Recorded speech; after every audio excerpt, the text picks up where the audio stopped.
Hey, do you want to come over and make a pot of tea? Bring your favorite crystals. We could talk about our birth charts, spirits, the latest house spells we've been doing. Welcome to the neighborhood. I'm that witch next door.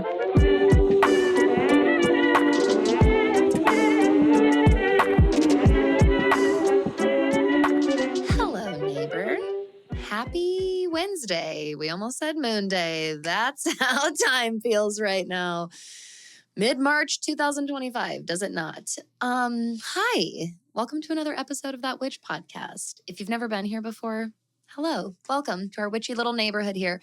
I'm Danny. I'm that witch next door, and I'll be your host, your guide, your mentor, your bestie in all things modern witchcraft and cosmic living in this very, very anti-magical world that we're living in right now. Today's episode is of big importance in magical living, in intentional living, especially through the lens of witchcraft. This is a big one.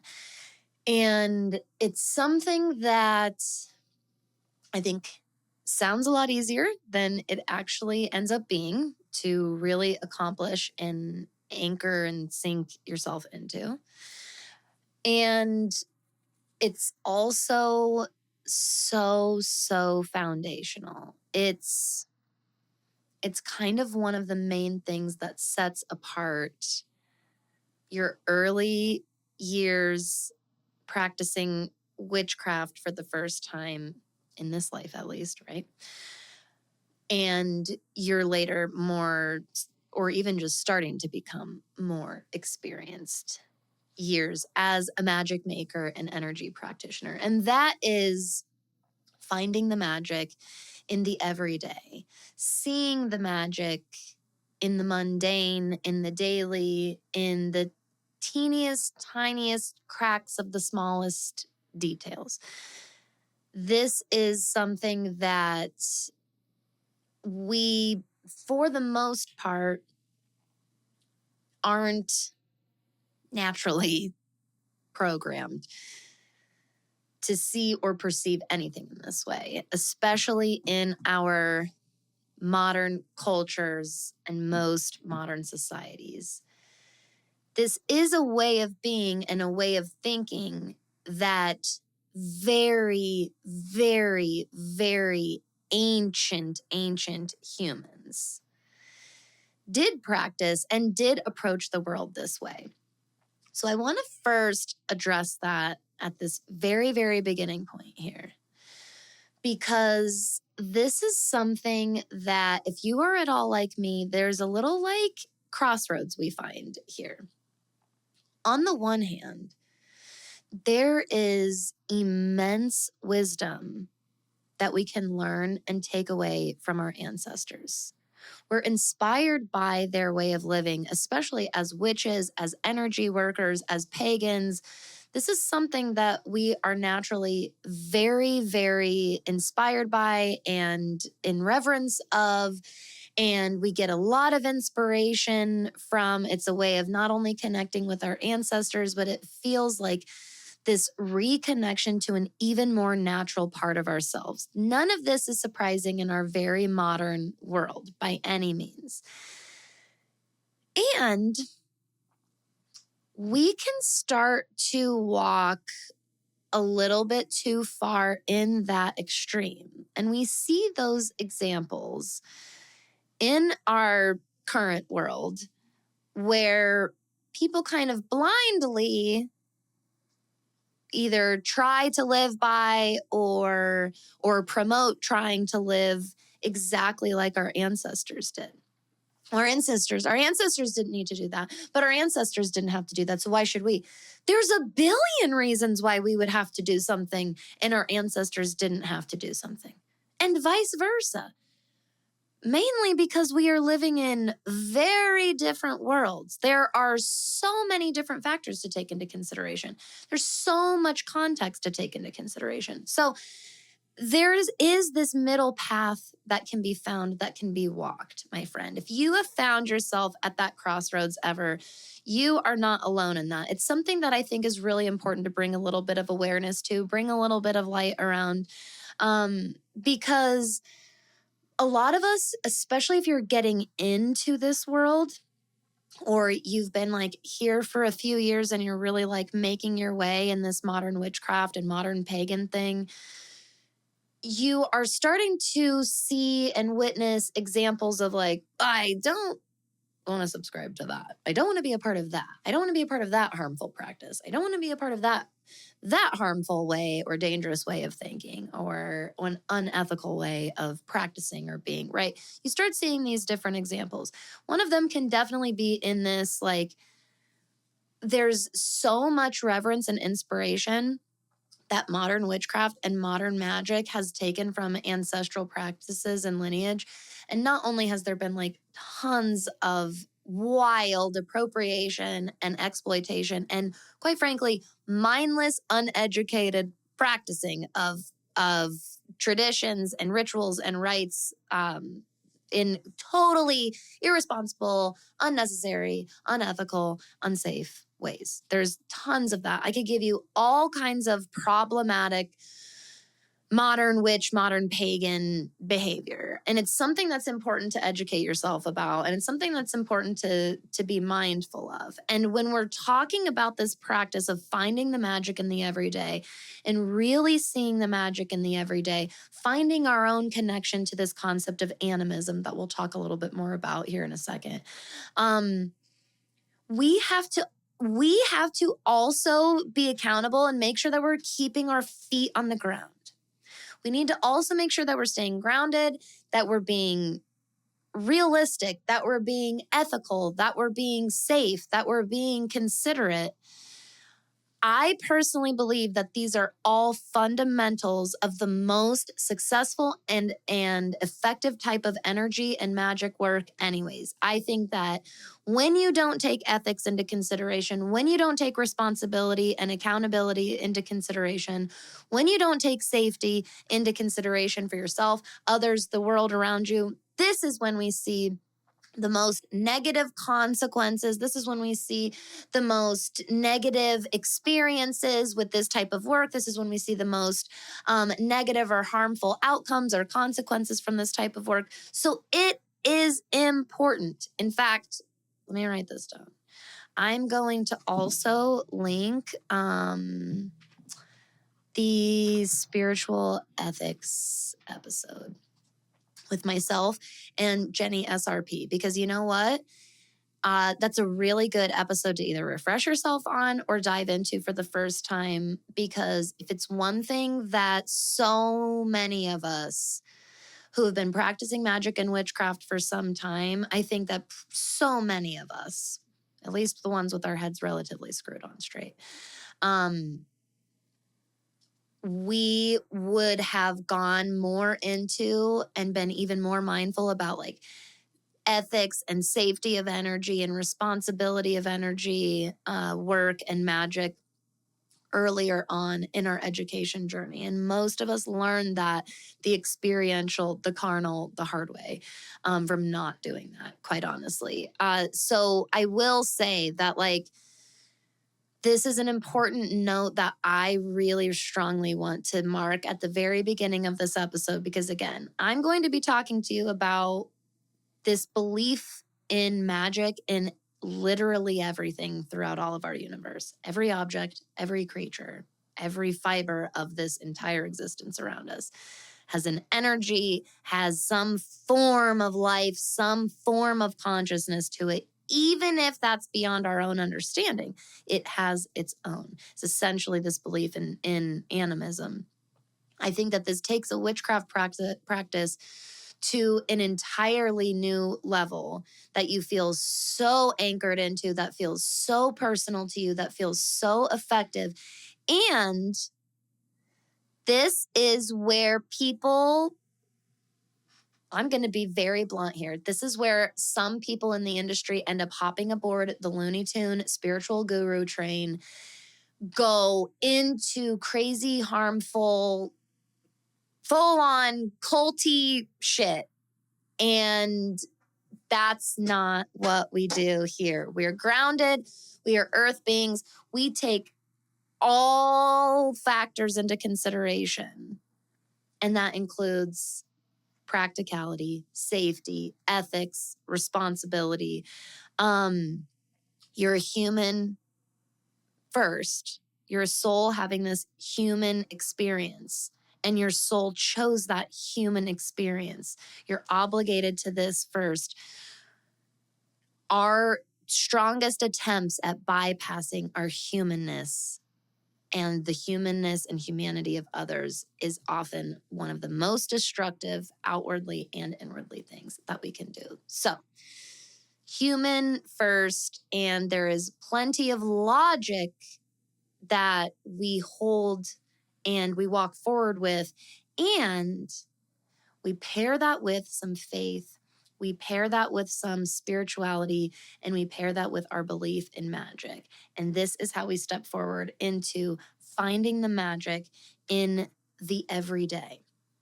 So this is why it's so important to, as early on, start sinking into this mindset, because this is probably one of the biggest blockages that happens for newer practitioners. You don't really believe that it can work. It takes a long time to really believe that it works. It takes a long time to believe that any of it's real in the first place. It just does. And honestly, no one fucking talks about this.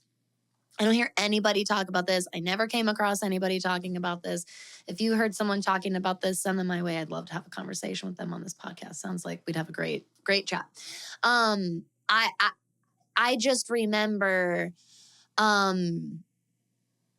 struggling with this self-doubt and thinking I was this really bad witch. It's so funny. We talk about a good witch and a bad witch. Muggles like to ask us that a lot. Are you a good witch or a bad witch? That is one of my cringiest.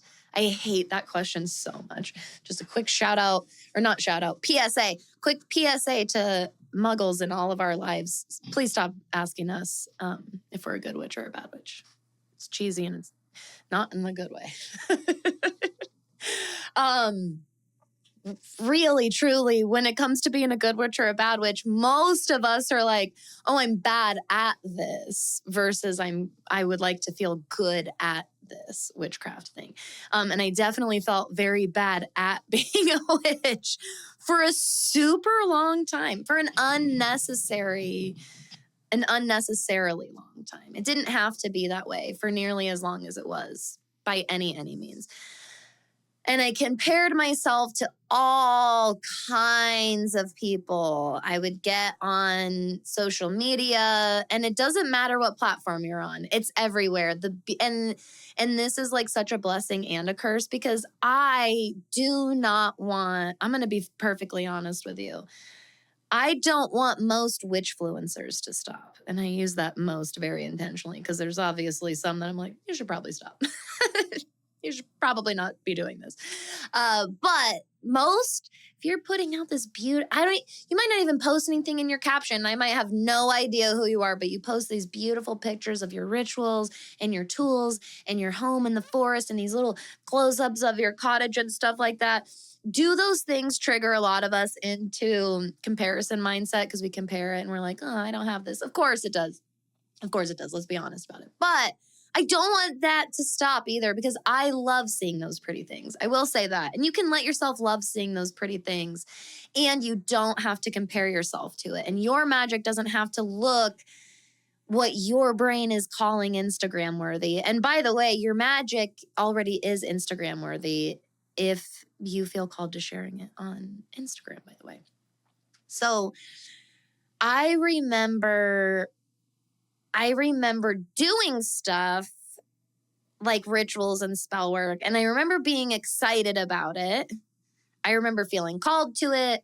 I remember doing things, setting it up, and it, like, for the most part, it would feel right. Like, I don't know, at that time, I don't know how I would have described that, but especially in hindsight, looking back, I'm like, no, it's all right. You were following your intuition. But even like thinking back and getting into that early mindset, I do remember feeling like am I just like fucking making this up as I go along? And the answer is like yes and no. That's kind of what it does feel like in a lot of ways to follow your intuition. There are ways you could look at it and it could feel like you're just making it up as you go along. And you can also accept the perspective that you're being guided and you might not know you might not be able to perceive the next step, but as long as you continue moving and trusting the movements, your body seems to know the next step to do, and you just kind of start doing these things. That's really the beginnings of following your intuition. But inside, I had boatloads of cobwebs of programming and wiring within me that was like, what are you doing? Is this, how do you even know? Like just so much self-doubt and like so much questioning and just like, is this even real? How do you know? Somebody else, XYZ, this doesn't look the way that it did there. What, there's so many things that go through your head. There's so many. I want you to know that that is the process of forming your beliefs. So not only are you not doing it wrong, that's just part of the process. That's what I wish more people talked about. That's what I wish someone would have told me. It's not helpful to me, at least, to hear like, oh, you'll get through this. Don't worry, you'll get through this. Of course. We get through pretty much everything. Nothing's permanent. What's helpful to me is knowing like, and a lot of us are like this. Raise your hand if you're a perfectionist. A lot of us just want to know like this imperfection is part of the process. If you don't have this imperfection, if you don't have this period of discomfort and feeling like as unfamiliar as possible, it will never become familiar. You wouldn't learn it in the first place because you would just be giving up at the discomfort. You would just be giving up at the doubt and walking away. Still doing it and still showing up to your practice and still trying different things, even with those thoughts going through your mind, that's how you learn through it. That's how you form the bond with your intuition. That's how the beliefs and the faith form. Because the more that you show up to your practice, the more your beliefs will solidify, because over time, I promise you, those like signs that have called to you, those moments of synchronicity, those moments of magic, all those things that called you to this fucking path in the first place, you'll get more and more and more and more of those. They snowball. The more you show up to your practice, they snowball. But here's the trick. How do we show up more to our practice? That's the biggest kicker. For most beginners, we automatically think it has to be this big, giant ritual, and not big and giant. I've used those words so many times on this podcast and in my content. It's not that it's big and giant. I think the real words is that most of us show up and think it has to be super formal. That sacredness is synonymous with formality.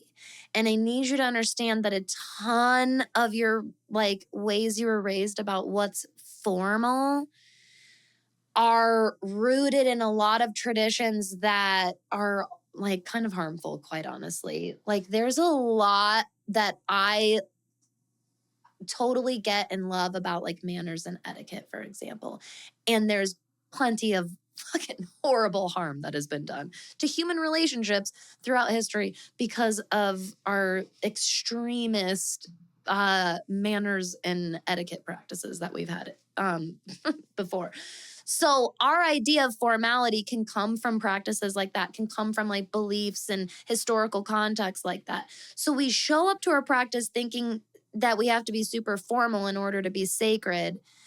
And so that automatically puts us into this place of I feel so silly and I don't know what to actually do, because most of us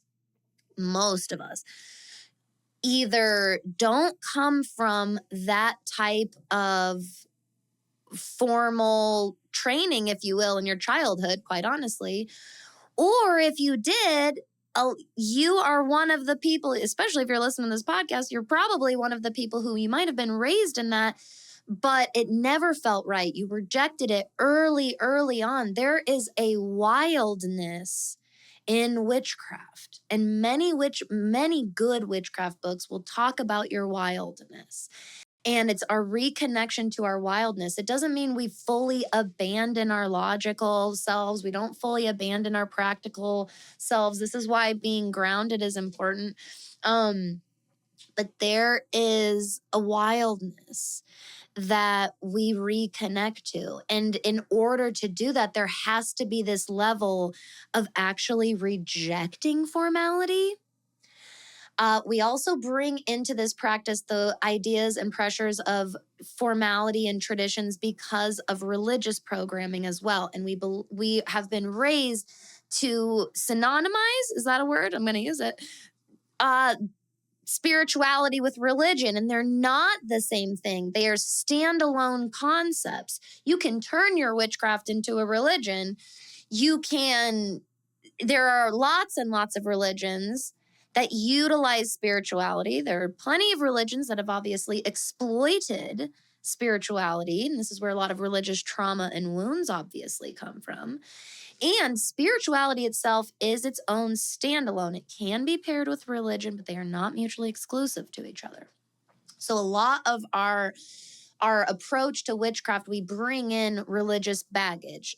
That could be anything from as extreme as like religious trauma and wounding, all the way to just like religious historical context. And it's just our human connotation. We walk into this, we associate spirituality with religion. We associate religion with being super, super, super traditional and hyper formal. And so we show up to our witchcraft practice thinking like, there's this perfect way. I can't tell you how many journals I had that just collected dust for so long. And I would write in a page in them once every like 6+ months because I was so bogged down by my own perfectionism because I couldn't think of the perfect words.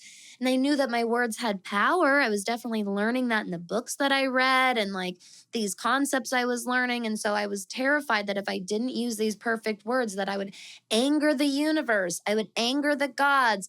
I would send negative shit out that could get confused in the universe and would come back on me in a scary and harmful way. This is why I wanted to talk about all of this in the first place, because I think that the first steps are explained in a lot of witchcraft books and beginner witchcraft and beginner materials and resources like, here's how to do a spell. These tools are powerful. This work is powerful. It's sacred. It's to be taken seriously. All of those things are true. We don't talk about and we skip over like how uncomfortable it feels to even start finding and believing in the magic in the everyday in the first place.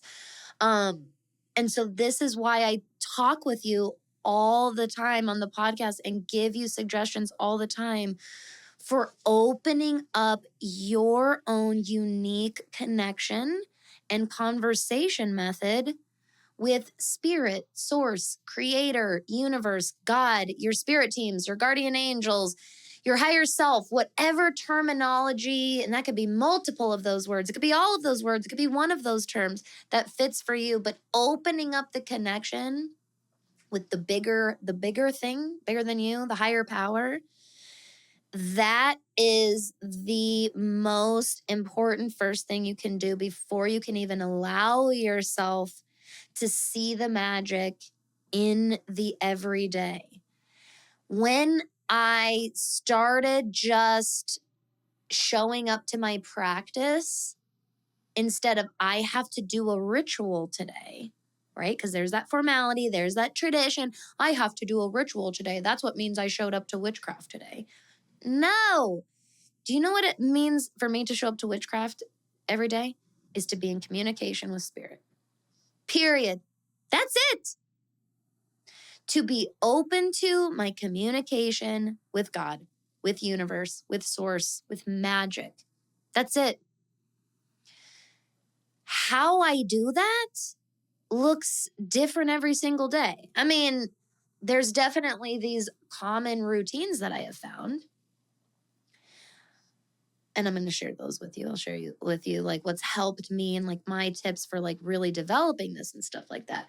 But keep in mind, because that's my approach is to just show up at being open to my connection in general every day, I am not only providing myself the space to find that routine and regularity, I am also holding the space for myself to have ebb and flow with my practice as well, so that my energy can be guided. True routine and regularity is not defined by being the same exact thing every single day.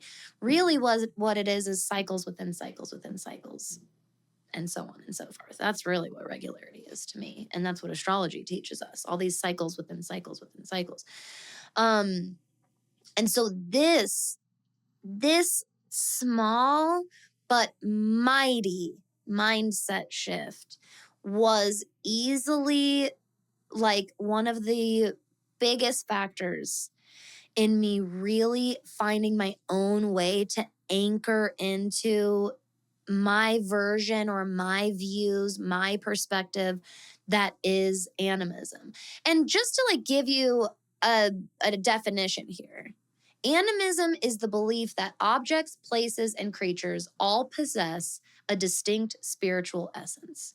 I really like this definition because it's as open as I'm understanding of it as well. It allows us to find our own version of what animism feels like and is to us. This can be much more literal for some people and much more metaphorical for some people. And both of those people could be witches if they want to be. You know what I mean? They don't have to be. But there is no one way of animism. There is no one way of showing up to your witchcraft practice, and that means that you're a witch. And I really, really, really benefited from recognizing my programming and that it was directly causing me to show up to my practice in just a very unnecessary way with a ton of pressure that was coming from nowhere but myself, a ton of expectation that came nowhere but myself and my own, right? Things that I had like gathered in my experience over time.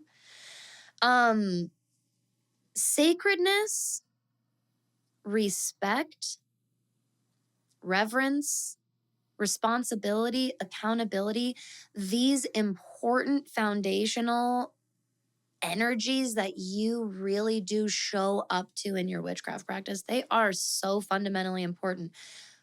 And I hope that this sets you free, but none of those things are synonymous with like good manners and good etiquette. Okay? And being super formal and following a list of herbs perfectly, or saying the elements in a certain order, or if you forgot to pay attention to which way you were stirring your cup. Do you know how many fucking times in my first years of kitchen witchcraft I would get so bogged down in myself for being like, oh my God, I forgot which way I was stirring my cup while I was thinking of my intention. What if I did it the wrong way? This is so common. If this has happened to you and you're laughing right now, this is why we have to talk about this stuff. This is why that witch school fucking exists. We have to talk about this stuff. We have to set each other free. Like this, so many of us don't realize that we Eight of Swords, imprison ourselves in our minds from our own selves. This is done by our own selves and our own, again, programming. All of these different factors from our experience come together. And the next thing we know, without anyone forcing us to by any means, we are holding ourselves to some sort of ridiculous standard that is not helping your magic. This is not helping you really believe in your power at all. The best practice or the best way to believe that is to show up to your practice and be open to magic every day. That's what I mean when I say I show up to my practice ready and willing to be open to spirit every single day. That's the key difference. I stopped questioning, was that a sign? Do I think that's a sign? I don't ask that in a paranoid, scared way anymore.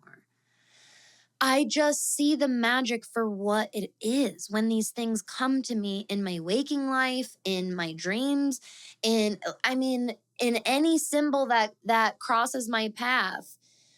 When especially the more that you get that outside confirmation, again, those synchronicities, those moments, those undeniable signs, those little events and things that happen. Again, the things that drew you to this path in the first place. I know you've got your own stories. I know you've got your own list of experiences of things that have happened that have always called you to this story. And even if that's just stories you listen to that always really like made your ears perk up. Like that's how it was for me for a really, really long time. It was just like these stories of magic that other people would share. I was like, that is so real and fascinating to me. And there's something in that for me. That stuff, if you can wake up every day and say, I'm going to be open to that stuff, you, my friend, you're showing up to your witchcraft practice. That's it. You just showed up as a witch. You just showed up as a magic maker. You are therefore setting yourself up to naturally see and sense the magic in the everyday. And honestly, right now, just so you know, this episode is coming out to you in this first half, kind of getting to the midway point of March. We are in Pisces season right now. We are about to go into a full moon total lunar eclipse in Virgo. So the sun in Pisces, the moon in Virgo, it's an eclipse portal. Honestly, this is a really, really powerful time to step into this portal with the intention of releasing and shedding limiting, restricting beliefs and thought patterns of self-doubt, the programming that this is silly or that someone else does it better than you or that's real magic and yours isn't. Like this is a really, really great time to take those and shape them into intentions of release, shedding, growing out of, and allowing the vacuum of the eclipse portal to take those. Because the moon will be in Virgo, which is so earth, so rooted in the practical, so rooted in the routine, the daily choices, the daily habits that we have. And Pisces, its opposite counterpart, this dreamer anchored in magic, in spirituality, in imagination, in the collective unconscious. When we're in the Virgo Pisces full moon axis, like we are during this Virgo total lunar eclipse coming up this weekend, this is such a great time for anchoring into that energy of Pisces I just described, anchoring into that energy of Virgo that I just described, allowing them to do what they do best and shed what is no longer serving us. Virgo loves a good purge, okay? Virgo loves a good purge and cleansing. And Pisces loves opening us up to the possibilities of our world and our universe. This is seriously, this is such a beautiful fucking time for this. And I think that I mentioned this on Moonday this week for you, but in that witch school, all members, whether you are on the starter plan, the essentials plan, or the all access plan, you get our shadow work support group twice a month, every single month. I am so excited for our shadow work group for this Virgo lunar eclipse that we have coming up. So shadow work group for all members of that witch school is coming up this weekend. And our school is just beautifully and magically growing right now. This is an excellent time to join us. Before March 31st, prices for that witch school are going up. If you join before then, or April 1st, prices are going up. If you join by March 31st, you are considered a founding member of that witch school, joining us within our first 3 years of starting. And you can be a part of one of our most meaningful and powerful opportunities that our school offers, which is our twice monthly shadow work group, which is with the full moon and the new moon every single month. This is a very unique type of support that is ran and guided by myself, by yours truly. Not only do we go into like a little bit of the astrology and let that guide us through some intentional shadow work, this is an incredibly supportive, safe, private, and spiritually protected group. I personally stand by and create the space for all of that, for all of us. I cast our circle. I walk you through grounding and closing our circle after. I mean, the whole thing, you can show up a total newbie and I will walk you through the whole entire thing. You can hang out and just participate and kind of watch with your camera off and your mic off and just participate on your own in your journal if that's where you're at that time of the month. Or you can speak and share and be heard and help support and hold space with our other students on that call as well. There are no limits because our shadow work group are not these recorded events where we post the replay in that witch school. They are simply these twice monthly calls that I host that I believe so fundamentally in as part of having an effective, safe witchcraft practice. It's why all members of my school have access to shadow work group every single month. And honestly, it is at the root of everything we're talking about today. It's exactly why I'm talking about it, because really so much of what shadow work group is facing this programming that we're talking about, is looking directly at it and processing it in a safe way, in a safe and supported and guided way, and truly integrating all aspects of yourself in spite of your whole unique multifaceted self. It's truly like one of my most like brings me to tears events and groups in our school, because it's one of our oldest standing services and opportunities that we've offered in that witch school. It has blossomed beyond what I ever could have imagined since we very first started it. It is every single member that joins, new and old, will tell you that it is, you can like barely describe the magic in that space. It's truly incredible, so supportive, so transformative. If you ever have any additional questions about this, like after the episode, you can always shoot me a message. You can shoot me a message on Instagram, or you can go to thatwitchnextdoor.com slash conjure that witch. Send me a message there if you have questions about that witch school or shadow work group. But we would love to have you, and this is the most amazing time to join us before prices go up on April 1st. Again, you can lock in your membership rate for life, because that's how much I believe in these first foundational founding years of that witch school, as we approach this 3-year anniversary celebration mark. So if you are heading into this eclipse portal, if the things that I'm talking about with you today about our programming, working through this type of thinking, really finding your own unique connection to universe, God, source, spirit team, to your magic, to your power, facing that programming, bravely doing the unwiring and the rewiring, being part of a community of support, but just also this place where you don't feel so alone, because you see how many people are also experiencing developing magic in a very anti-magical world, who are also working on anchoring into finding and seeing the magic in the everyday around them. This is a safe and perfect place for you, my friend. You can join us at thatwitchschool.com. All of the details are, of course, in the show notes below. And to finish us up today, I want to give you some of my tips for what I have found most helpful in facing those challenges and really anchoring into my beliefs of animism and seeing and anchoring into the magic in the everyday. How many times can I say sink and anchor into? But that's really what it is. It's like you let yourself adjust through that discomfort of self-doubt and questioning.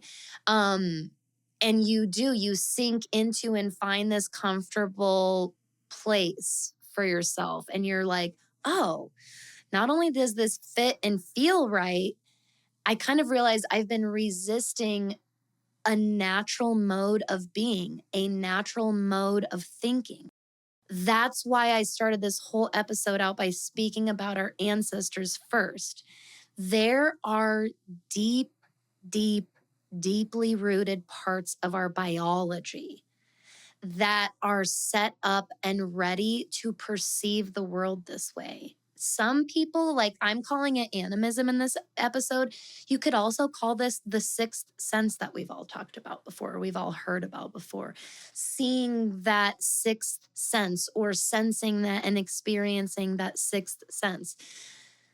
Many people who have had past life regressions in life incarnations from our ancient bodies and ancestors' perspective have been able to experience and see what it's like to perceive the world through that sixth sense or in that perspective of animism. So while again, I wanted to be really strong about like, I'm not one of those people, and nor do I want any of us to be those people that are like, we should just pretend like none of this modern world exists and we'll just live exactly like our ancestors. And if we don't, you should feel like you're living life the wrong way, which is just so unhelpful because we're not living in an ancient world. We're living in the here and now and in this modern world.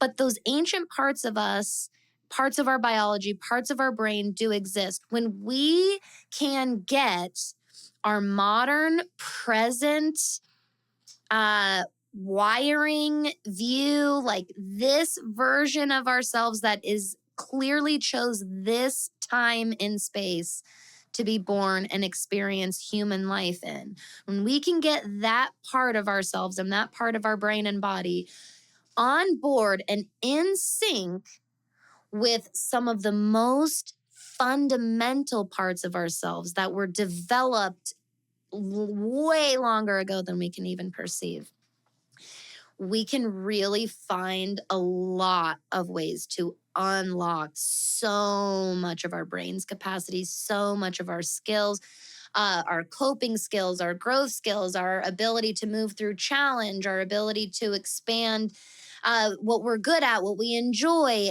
There's so many benefits, so many benefits to living this way. It's why we naturally feel called to it. But again, it's about finding a way by being inspired by some of these foundational ancient practices, perspectives, and making it realistic and effective and practical for where we live in the here and the modern and the now.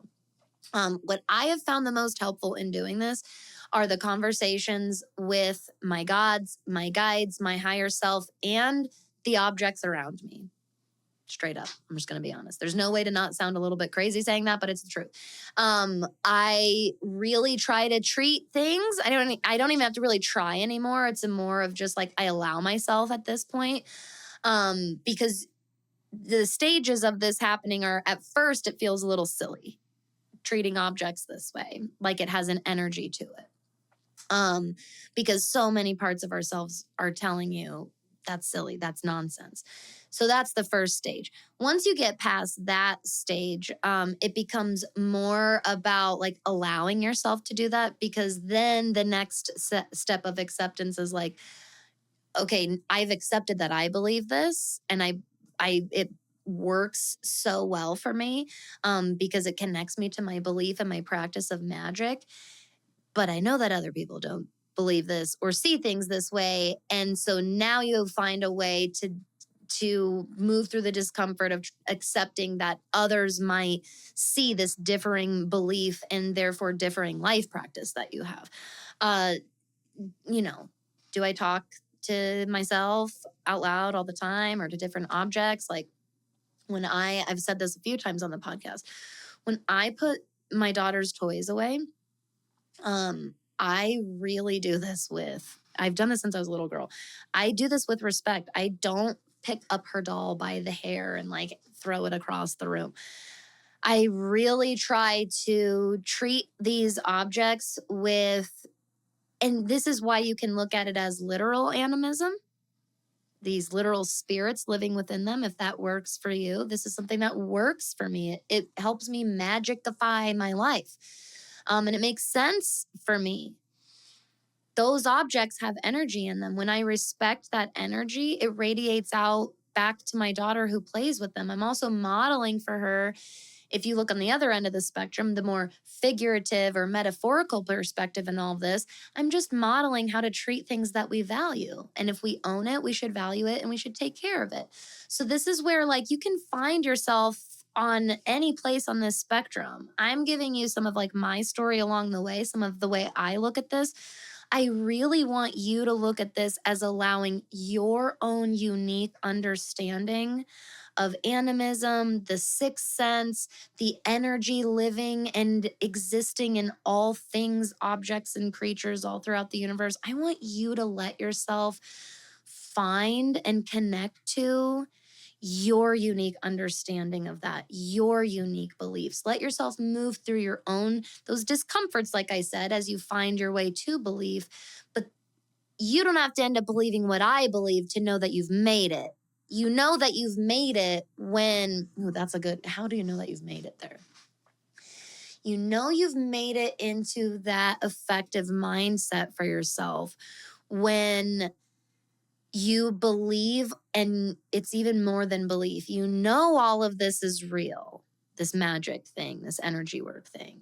But a tried and true testament, the more experienced you become as a witch and a magic maker, the more over time you will hear over and over experienced witches and practitioners say, the more you practice, you know that the magic is real, but the less you know why and how it works.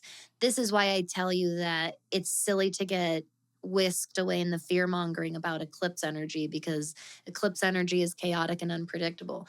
Witches know that energy is chaotic and unpredictable. And our wildest, biggest manifestations that come true tend to come true in ways we never could have foresaw, but it came fucking true. It worked. And you get that confirmation. And that's what I mean, those signs, those synchronicities, those confirmations from your soul and the spirit world, they come. They come. But again, because it's never how you expect and it's never what you really truly foresaw, even with all the foreshadowing that your tarot deck or your astrology can do or your dreams can do for you, I promise you there is always this element of, wow, I did not see it coming that way at all. I never could have saw it that way. That's why the further in you get, the more you trust in, the realness of magic in everything. And you surrender more and more to just being another of the many beautiful beings, learning what this is all about and getting to play with it. That's really what human life can be a lot of our times, is just learning and playing, if we want to look at it that way. That's certainly how I try to look at it. When I'm moving through challenges and difficulty and obstacles, I'm in a learning stage. And outside of that, I'm in a playing stage. That's a big piece that has definitely helped me.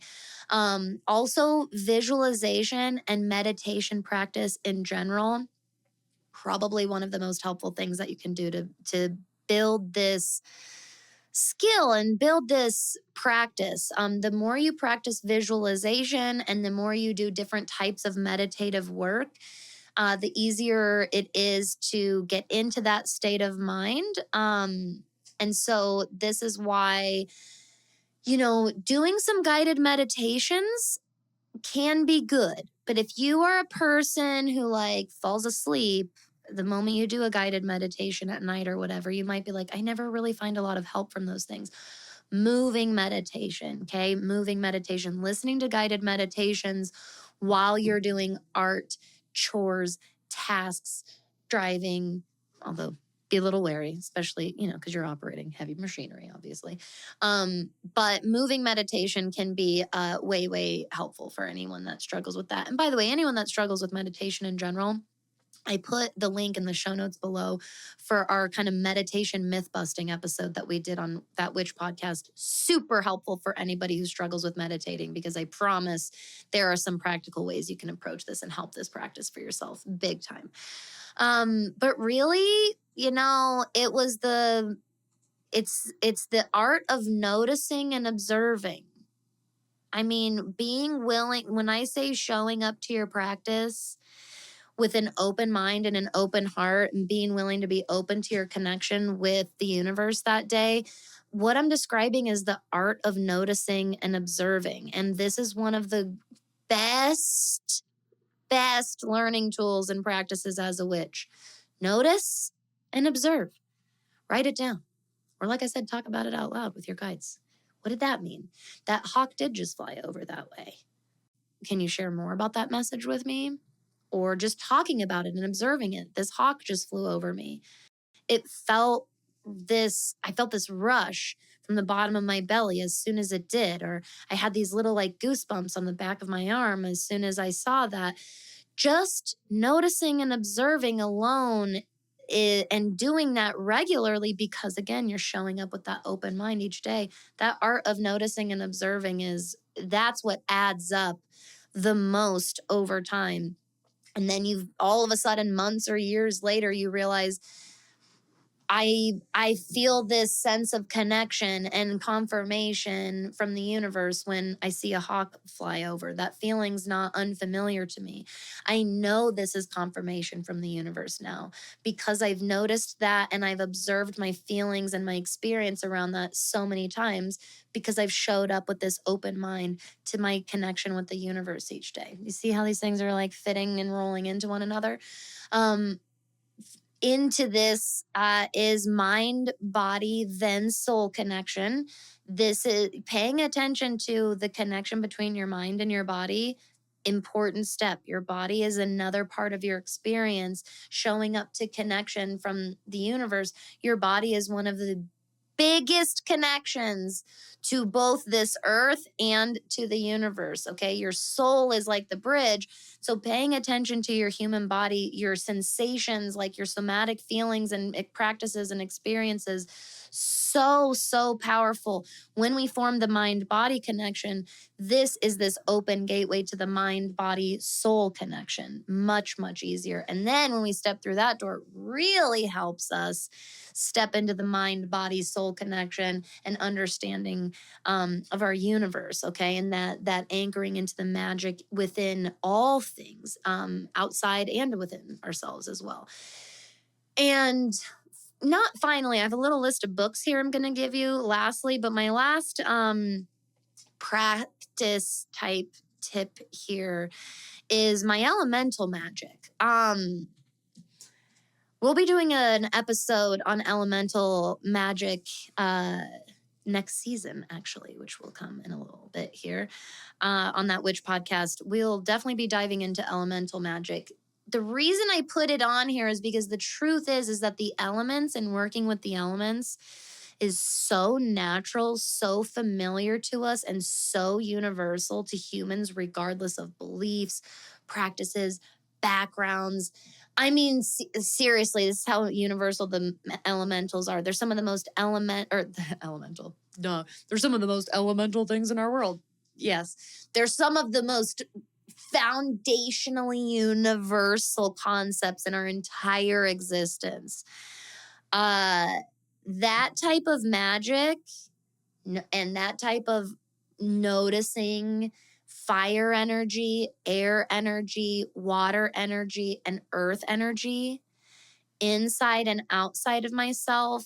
That's why I wanted to offer this as a maybe even just a rabbit hole for anyone to start going down, anyone that needs that inspiration into elemental magic and to start looking into that. Again, we're definitely going to be doing an episode introducing that kind of again on that witch podcast.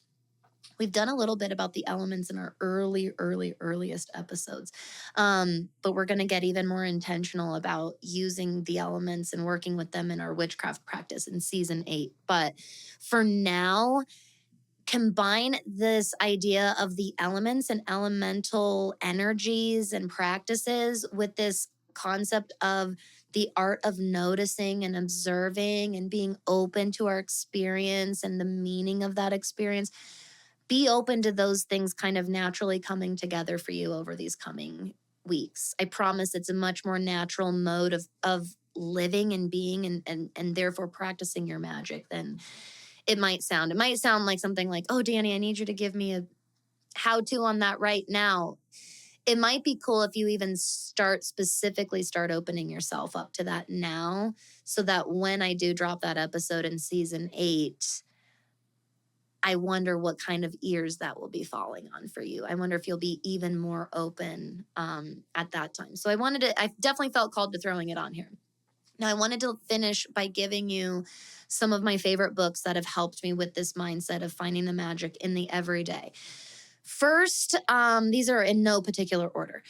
First is Intuitive Witchcraft by Estrella Taylor. I love this book so much. It is one of my favorite concepts of magic beyond the physical tool. As witches and earth beings, of course, we love our physical tools, don't get me wrong, but there's so much. If you are someone who's needing to practice your visualization work, practicing strengthening your intuition, this inner trust, etc., Intuitive Witchcraft by Estrella Taylor, I cannot recommend it enough. Next, I love A Box of Magic by my witchcraft mentor, Jamie Della. Jamie's approach to witchcraft and magic is so beautifully represented by so many of the concepts that I brought up in our episode today, of this beautiful bridging this path of our ancestors and our modern world. She helps teach you the reverence and the respect to give magic and ceremony and help leave the overthinking and way high self-imposed pressure behind. So it's such a great book, especially for beginners. But I read it long after not being a beginner witch anymore, and I got tons of value out of her book. It really, really helped with my own confidence and belief around my relationship to magic and my inner power. Next is Your Radiant Soul by Prune Harris. So I don't know that Prune Harris would necessarily identify as like a witch or a pagan. Prune is an energy worker, and her approach to our soul body, our emotional body, our energetic fields is, I love it. There are visuals in her book. There are exercises in her book. She gives not only her own experiences and like how she visualizes these things, but helps you stay open to your unique understanding, so that, again, you don't feel like you're having to copy how somebody else sees all of this if it doesn't feel that way or doesn't show up for you that way. She helps open you up to these concepts so you can develop your own unique understanding of the multiple layers of energies in our world, and doing really, really healing soul work. Talk about the mind, body, into soul connection. I love Your Radiant Soul for that so much. Next is actually technically a book about business, but I'm still going to recommend it here. It is called Regenerative Business by Samantha Garcia. This book is very popular and famous among spiritual service providers and spiritual professionals for a reason. Honestly, I think that this book is so universal, even beyond an entrepreneur or someone who owns their own business. I think that her concepts are so valuable and universal enough for just any and all of us that just have a career, that have to work, that have a life-work balance, that have